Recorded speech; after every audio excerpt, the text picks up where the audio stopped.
ஏமாப்ல சொல்றா. AR ரஹ்மானுக்கு divorce ஆயிடுச்சாம்ல, கேள்விப்பட்டியா? 29 வருஷம் லவ்டா. என்னாச்சு ஏதாச்சுன்னே தெரியலப்போ. அதை விடு, இந்த இப்ப கேசட்டு பிரச்சனை வச்சு கல்யாண கேசட்டு அதை வச்சு நயன்தாராவுக்கும் தனுஷுக்கும் சண்டையாம்ல. நம்ம மாத்தி மாத்தி அடிச்சுக்கிறாங்க. யார் பக்கம் நியாயம் என்னன்னு ஒண்ணும் தெரியல. நீ என்ன, உன் கருத்து என்ன மாப்ள? அது எதுக்கு நமக்கு தேவையில்லாத, அது எதுக்கு யூடியூப் சைடு போனா ஒருத்தனுக்கு ஒருத்தன் அடிச்சுக்கிறாங்க. என்ன நடக்குது என்ன ஒண்ணுமே புரியல மாப்ள. சரி அதுதான் அப்படின்னு பார்த்தா நம்ம மைக் டைசன் அவர் ஒரு சின்ன பயல்கிட்ட தோத்துருக்காரு. என்ன வாருன்னு நினைக்கிற நீ? காசு வாங்கிட்டு விளாண்டுருக்காருடா. ஏன் தான் இப்படி மனுஷங்கள்லாம் மாறுறாங்களோ? அது மட்டுமா, கங்குவா படம் இங்கிட்டு நல்லா இருக்குன்னு ஒரு டீம் சொல்றாங்க, ஒருத்தவன் நல்லா இல்லைன்னு சொல்றாங்க. நான் போய் படம் பாக்குறதா என்னன்னு ஒரே குழப்பமா இருக்கு. நீ என்ன மாப்ள சொல்ற? படம் பார்க்கலாமா பார்க்க கூடாது முறைக்கிறேன். அதாவது பரவாயில்ல மாப்ளானா, நம்ம கமலஹாசன் சாரு உலகநாதன் கூப்பிடக்கூடாதுன்னு சொல்லிட்டாரா.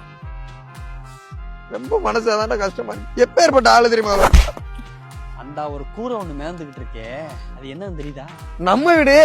இங்க இருந்த வீடு நேத்து ஒரு நாள் பெஞ்ச மழையில அங்க வர மிதந்து போயிருச்சு. நீ இப்ப அந்த வீட்டுக்கே நீச்சல் எடுத்து தான் போன. அது உனக்கு கஷ்டமா தெரியல? அது உனக்கு கஷ்டமா தெரியல, இதுதான் உனக்கு கஷ்டமா தெரியுதுடா.